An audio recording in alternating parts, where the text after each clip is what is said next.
บ่มีเกินในหน้าทงนี่ อืม บ่มีรถอีกดอกน้อยเนาะ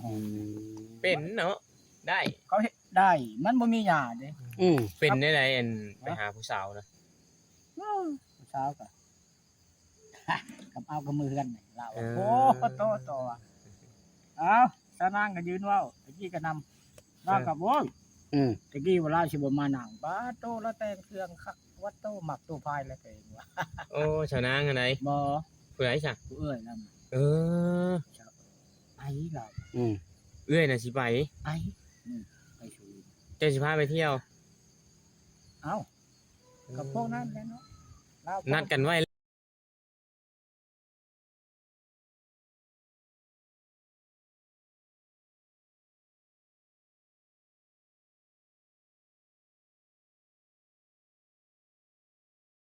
สวัสดีและสบายดี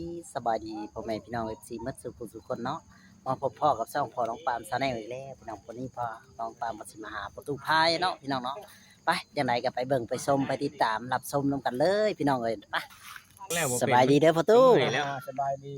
โอ้ประตู มันกับบ่แล้วนะลกมาเลยๆนะ อืม จะว่ายากหน้าหวานแหละ อืม เช้าหน้าหวาน แล้วว่านี่ยากเนาะ ยาก โอ้ คำเฮ็ดถึกสูตรกับบ่ยาก ถูกก็ไงฉีดยาเอาบ่ ที่กับบ่อยู่นะว่าเขาผู้มีรถใหญ่นํได้นะ เป็นได แต่ว่าคาดน่ะมากว่ามาสิลูก อืม คาดเป็นโกบเด้ อืม บ่สิตอกน้อยก็ได้ชาติน้อยๆนะ โอ้ คาดคู่มือนี่เขาบ่ใช้แล้วอันคาดอันเป็นแขวคือเฮานี่ อ่า มันเป็นโกบนี่คืออันเขาคดอันนี้โลด โอ้ โคโลชิงนี่มันกวาดมาโลดแล้วหญ้าเนาะ โดย มาโฮมก็โลยบ่มีเกินในหน้าทงนี่ อืม บ่มีรถอีกดอกน้อยเนาะ เป็นเนาะได้ เขาเฮ็ดได้มันบ่มีหญ้าเด้ เป็นได้ไรอันไปหาผู้สาวนะ ผู้สาวก็ กับเอากับมือกันนี่เราอะโอ้โตอะเอาสานางก็ยืนเว้าตะกี้ก็นำเราก็โอ้ยตะกี้เวลาสิบ่มานั่งป้าโตแล้วแต่งเครื่องคักวัดโตมักโตพายแล้วก็เองว่า โอ้ชาวนางอันไหน บ่ ผู้ใดจ้ะ ผู้เอ้ยนั่น เออ ไอ้เรา เอื้อยน่ะสิไป ไอ้ไปชู เจ้าสิพาไปเที่ยว เอ้ากับพวกนั้นแหละเนาะเรา นัดกันไว้แล้วแม่นบ่พ่อ บ่ยังบ่ได้มื้อก็ได้มื้อเขาสิโทรบอก อืม นายกูนั่นแน่ไอ้กูนั่นได้ตู้แล้วมื้อใดห้อยแล้วแต่บ่นอมได้เอาอะ โอ้ แล้วแต่บ่นอมเอาลงเป็นบัดซองเราอะ ไปเล่นน้ำกัน ลิ้นน้ำมัน เออไปเล่นชุย ลิ้น พาผู้สาวไปเที่ยวชุย ไปช่วย เอ ไปเที่ยว อ ทะเลเนาะ เอื้อยชะเอื้อยชาวนาง เออ เป็นอะไรเอื้อยชาวนางหลังจากที่อายผู้เบาบ่ค่อยเว้าค่อยหัวเนาะ เออ อายุหลายเด้เราก็ยังบ่ได้ผัวเด้เนาะ หลายถึงนะประมัน20ก็แล้วเนาะ บ่อยู่แล้ว30เฮาว่ะเอื้อยชาวนางก็25แหละ โอ้ 30บ่อยู่ ทำตายแล้ว ลูกมันเนี่ยกอดจำเนาะ แม่น น้อยๆอยู่เราอะเอามาน่ะ อืม เพราะว่าอันเมียนั่นเสียแล้วก็มาเอาเมียใหม่เท่านั้นเนาะ พอแล้วคนมันยังสูงบ่ได้อันละคนบ้านอันนั้นมาคำแค้น ได้ไปอีกที่เจ้าน่ะ โอ้ตัวเองว่าบ่ไปนะเมื่อยนะว่ะ อืม จะน้อยบ่น้อมบ่ได้มากำลังต้มไก่ ไปเนาะ ไปแล้วบ่มีเสียต้มไก่ก็ได้ ตัวเจ้าชัก ตัวจัด เอาแล้วคือว่าอย่างฉันหรอก รักกระตัวแล้วก็เจ้าข้อมือน่ะก็กินละคืนมันน่ะก็ได้ ต้มไก่กินบ่มื้อน่ะ กินสองคน แซ่บบ่ แซ่บอยู่กันแหละ เฮ้ย เรา แซ่บ บ่ตัวใหญ่ได้ตัวใหญ่ขี้ข้านครัวเราอะ สองคนเนาะเอาข้าวต้มมาแล้ว เอา เฮ้ย ยังบ่ได้เบิด อ่า เทาะกินหอมมื้อเช้า โอ้ โว้ยเราว่าฉันสิกินนะไก่นะ อืม วันนี่มอตูมีเอามองมาใส่ก็ได้ประคอตัวเฮาแขนนี่เนาะ ปลาตัว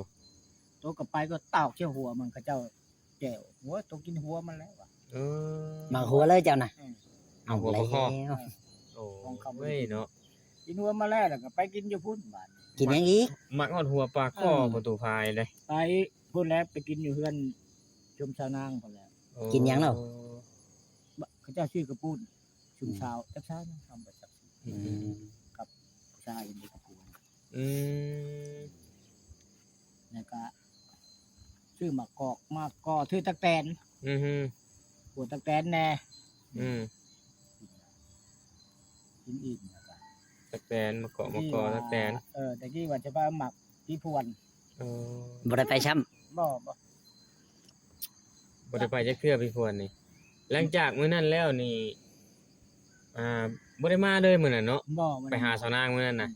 นอนอยู่เฮือน ค่ำแล้วเนาะ นอนอยู่เฮือนบ่นอมบ่ มานอนอยู่เที่ยงมานอนไปได้ โอ้ยมานอนอยู่ใกล้ๆบ้านผู้สาว ผู้ชาวมาเล่นน้ำบ่ บ่แล ตอนเช้าเลยจ้ะ มาเช้าแล้วก็มาส่ง เอออย่าไปหาผู้สาวต่อ บ่ตะกี้เพิ่นชวนไปหาเสียโอ้ยบ่ไปดอกเฮาอ่ะ อื จัก ม มื้อแล้วอ่ะ อืม อืม ไปมันก็บ่คักนะ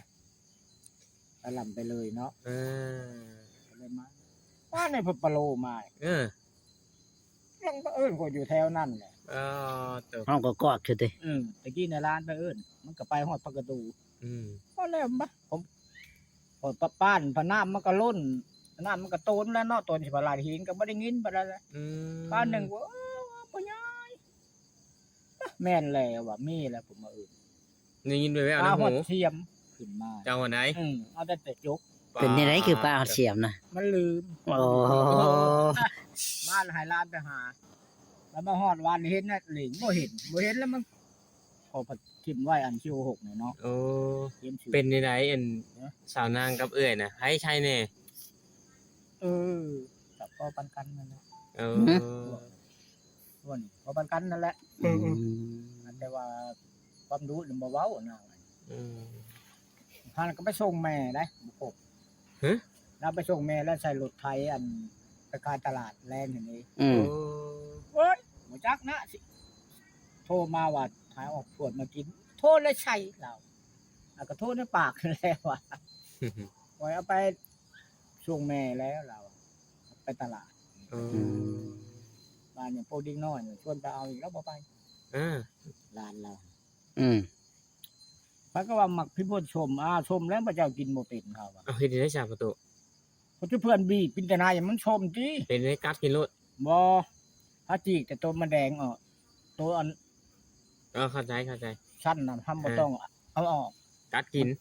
กัดกินบัด เออ ไปบีบแต่นาย มั มัน น ก็ส้มหมดแล้วมักพี่พวนไม่แต่ มัน กิน พี่ ครับ พลบ่หามาก็รุ่นชมแน่รุ่นนี่เนาะ แม่น พระเจ้ากินบ่เป็นเอ้ยขอยกินบ่เฮ็ดชมประเทศได้พ่อใหญ่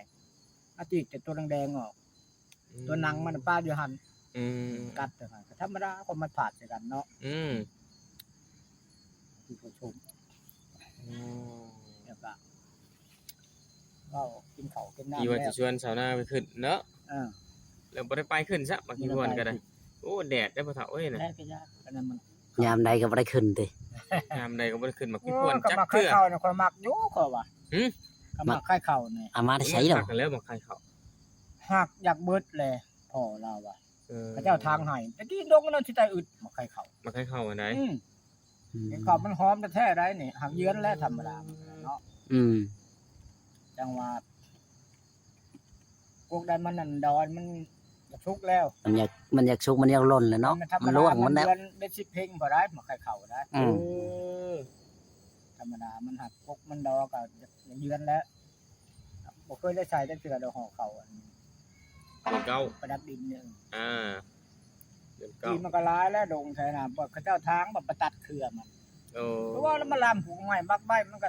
ว้าวแล้วเนาะ แม่นแม่น แต่มาตกบ่ตามมันก็บ่เป็นแต่มันในลงดินเนี่ยนะ อืม แต่มันบ่ย่อข้อของพวกไม้ของพวกนี้มันมีแต่หมักพวกไม้ ลามต้นเนาะ ด้านต้น อืม ครับ ผู้สาวน่ะเอื้อยแล้วน่ะตอบตกลงที่ประตู บ่ว่า ว่าสิไปนํน่ะ ตกลง ตกลงว่าสิไปน้ำ สิเฮ็ดจะได้ลูกจังหวะ อืม สิได้รถไฟใช้ อ้าวกำบ่าวนั่นก็กับเมียเนาะบ้านนี้อันกันได้คู่กับทอดตัวเอง อืม บ้านนี้คันเท่านั้นผัด ขี่กับแต่น้อง บัดผู้หนึงกันเด้ ชาวอัดสาม มันอัดบ่ได้ได้จะดอกก็วิทย์น่ะเนาะ เออ จังว่าฟังเบิ่ง เบิ่งก่อนเนาะพ่อเฒ่าเนาะอืม จะสิยากไปชัง แต่ว่ามันแดดในนอนเขาว่าคักแหละบ่นอนเราว่าคัก บ่คักแล้ว นี่ยังว่าสิชวนมานั่นห้อยไปก็บ่ได้เตรียมกับเจ้าว่า โอ้ว่าสิไปแต่มื้อนั้นเลย ว่า บัวดอก ไปโอ้ย ใจ เฮา ฮ้อน อะ แท้ แต่ว่ามันบ่ได้ดอกก็บ่เตรียมสิก่อนเนาะมันทำก็ได้ แม่น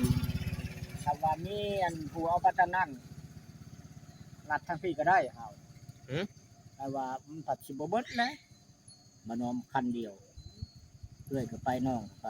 เรื่อยไปน้องก็ไป ตั้งเบิ่งเฮ็ดได้จังหวะ น้องน่ะผู้บ่าวหลายบ่ น้องก็เบาหลายเอิด เอ้ยน่ะบ่ค่อยมีผู้บ่าว บ่เคยล้มเบาจักเทื่อ โอ้ สุดท้ายเราเมาหวานเนาะ เล่นโซเชียลเนาะ บ่แล้วที่เฮ็ดโอ้ยแล้วบ่วุ่นหรอก เจ้าลมเมากับหมักเจ้าเลยแล้ว มักเลยเด้ หมักแล้วติ มักแหละ มา เอา คุย แล้ว ถาม เอาว่ะ ถามได้ชินช็อตนะยังไม่ถาม โอ้ แม่ ยแต่มื้อนั้นแหละมันเฒ่าเว้าก็หั่นแหละเนาะ เราก็ยังบ่กล้าเว้าแล้วยังบ่ได้เว้าหลาย บ่ นะ กล้าได้ อาจสิ บ่น้อมก็ล้มพ่ออยู่หัวแล้วแต่แม่ เอ เอ อ งว่ะถามแม่พะแล้วพ่อถามพ่อบ่ว่าแม่ เออจักสิไผเนาะ สิใครเฮาอ่ะ เออ พ่อบ่อ้าวพ่อบ่ได้เลี้ยงถามแม่แล้วพอแล้วพ่อนำบ่หามบ่ฟ้านเนาะ เออ แม่เอ้ย ผู้ชาวนั้นตอบตกลงแล้ว ตกลงแล้วคนอย่างนี้ เออเพราะว่าเราก็บ่เคยล้มบ่าว เคยล้มบ่าวแล้วก็เว้าอยู่นะ อืม ก็จะถามไปบุญเด้ไปบุญกะบ่บ่าวก็มาอยู่เฮาบ่ได้สนใจเรา โอ้ แล้วเว้าจังได๋ มาสนใจตู้พายนี้ สนใจตุพาย โอ้ย สนใจตู้พายเลย ตุพายถ้าเอาแล้วนี่สิมื้ออยู่พุ่นหรือสิเอามาอยู่พี่ โอ้ย สมุดนะ อยู่นำเขาพุ่นแหละเนาะ อยู่ตรงเขา ลาป่วยกับเอากับมือกันตอนนั้นเรา เออ ไปด้วยได้เราโพกเราบอกครับ เอาแม่เราก็จะอยู่กันเราเองเนาะเจ้าเอามาอยู่นี่ก็ห้อย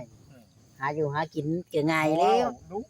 ก็มีมันไว้เหมือนก็แม่นเลยได้ อืม มาแต่อันนี้เฮาว่ามาแล้วก็รวมสิงวนเราโดนเนาะ เป็นคนรู้มากขยัน แล้วบัญญัติบอกได้ โอ้ ชนะแล้วก็เรื่องเห็ดอยู่พวกกินกับบ่แพ้เอื้อยได้ อืม กันเราบ่เห็ดเลียจะได้เห็ดเรา อืม เราบ่ได้ยากบอกเนาะ อืม งัวควายกับเราว่างัวควายก็2โตเรา กระชันชิว่าเราเป็นเอื้อยเนาะ เราจักแล้ว เราก็ อ๋อ อายุหลายเลยเนาะ มาแต่ส่งแม่ใส่รถไถแล้วก็ลวงเด้มาโอ้ยแล้วเฮาก็พากันนำไป นำไปอีก ก็ตั้งรอเบิ่งหน้าว่ะ ปุโต เจ้าคุยกันมาสองบ่ สมมุติว่าเอากันแล้วนี่ยังเฮ็ดให้เฮ็ดหน้าได้อยู่บ่ดำให้ดำหน้าได้อยู่บ่ชั่วมื้อนี้เอ้า กะว่า ดำนี่ได้เกี่ยวก็ได้ ดำก็ได้เกี่ยวก็ได้ ไถนี่บ่ได้ ถ่ายรถนี่บ่ได้ บ่ได้ โอ้ อ้าวชื่อควายมันหอมห้อยไถก็มีแล้วว่ะ ชื่อควาย เออ ควายน่ะถ่ายเป็น พื้นที่เก็บเต็มเลย เออ ได้ รถนี่มันเป็นกะห้ามผู้เฒ่ามันเจ็บตนเจ็บตัวเนาะ แม่นผมบ่ถ่ายเนาะ ได้ว่ามันนักในเห็ดน้ำลง อืม มันบ่ตื่นมาลีกันเนาะแต่หนุ่มเขาก็ยังบ่ไทยรถเขาอะ อืม ไทยควายนี่มั้ ถ่ายได้เนาะ ลูกแฟนบ่าย3บ่าย4ก็บ่ได้ อืม คือลูกแต่เช้าแท้ ตัวมันเท่านั้นเนาะ พอเท่าพายนี่ฮู้จักละ2-3 ปีแล้วได้พี่น้องเอ้ย3 ปี 4 ปี เออ ยังยังหนุ่มคือเก่ายังช้ำเก่านะ เขา ว่า ก็ว่า ว่าที่เท่ากว่านี่ก็บ่เท่า เขาก็งึดอยู่ทางใต้ก็ได้ คือยังซ้ำเก่า บาทได้ดีบ่ดีคือหนุ่มกว่าเก่าเขาอ่ะ เป็นอะไรบ่เท่า มันเป็นน้ำเนื้อกายเนาะ เป็นนำแบบว่า อืม มีความสุขแบบว่าหยอกผู้สาวแบบคิดบ่โชคบ่เศร้าบ่มีความสุขแบบนี้บ่ พญาติบ่เข้าเนาะ เออ เขาก็บ่อันนั้นเด้เฮ็ดเวียนนี่ก็บ่ได้ถอย อืม ปีนี้แหละสูบหน่อยหนึง ปีนี้ไหน บ่ต้องว่าสิบ่รอดก็ได้ เป็นไหน แต่บุญคนแต้จังว่า โอ้ช่วงนั้นบ่ พวกไปหัวยยามไปบ้านหมาเจ้าเขาก็ยังกันอยู่ได้ กินแนวมันพิษเนาะดูมันลงท้องกินแนวอาหารเป็น มาแล้วก็ เป็นแนว เพราะ พิษ ว่าเป็นเดือนปลาย โอ้ ยาก็บ่อยู่บ่เสียเข็มได้ไปในเดือนน่ะ เออ ก็คิดอยู่เปลือกดูนี่ก็บ่ยังบ่อยู่ นี่บัดสิเช้าย้อนนางคอได้ นางข้อเช้าบ่ เช้าตอนนั้นแหละ เป็นอะไรรถถอกท้องบ่กินนางข้อน่ะ บ่แม่นมันถ่ายเลยข่อยน่ะ แต่ไปกินนางข้อ ซักยาก็บ่อยู่บ่แม่นเนาะว่าสิอันถ่ายอยู่ตลกโจกๆมาเขาถ่ายแล้วคนตัวญาติมันเป็นน้ำลงจกๆคือเฮาลงเท่าก็บ่เซาบ้านนี่เห็นหวาย ก็เว้ากันอยู่กับเฒ่าน่ะตัวก็เคยคิดอยู่มันเปลือกดูนี่มันยังหมื่นมันบ่จะจับลำไส้บ่ได้นางคอนมันปั่นโลดได้ อืม บ่ทุญาตกินคกเดียวแล้วก็ เป็ดทิมเลย ปิดทิ่มเลย แบบได้นางคอนะ อ้าวก็ ล ลำมันและน้ำอ่อนมันเอิ้นน้ำ มาแล้วก็ เออ เอาอันสั้นนอกมันน่ะเป็นขี้ผอกขี้พลอยมันเนาะแล้วก็มาขูดบาดขูดกับตำจนบ่แดงแซ่บได้กินเฮากับข้าวก็ได้เอาไปเอามา อืม เฮ็ดมากกว่าบ่แม่นว่าเป็นตาขี้เดียดได้ เออ มันโอ้เอาว่ะบื้นนั่นนี่แหล้วโอ้ยมันจะแก่แน่กินครกหนึงก็เศร้าโลด อืม บ้านนี่เกิดดองกับเจ้าไปกินดิบอีกดึกอีกแล้ว กินบ่ได้ดิบนะ ทองเจ้าบ่ดี ท้องบ่ดีลำไส้บ่ดีแล้ว อืม กินดิบอันหนึงก็พิษโลดมะม่วงชุกอันนึงก็พิษ ผู้ตู้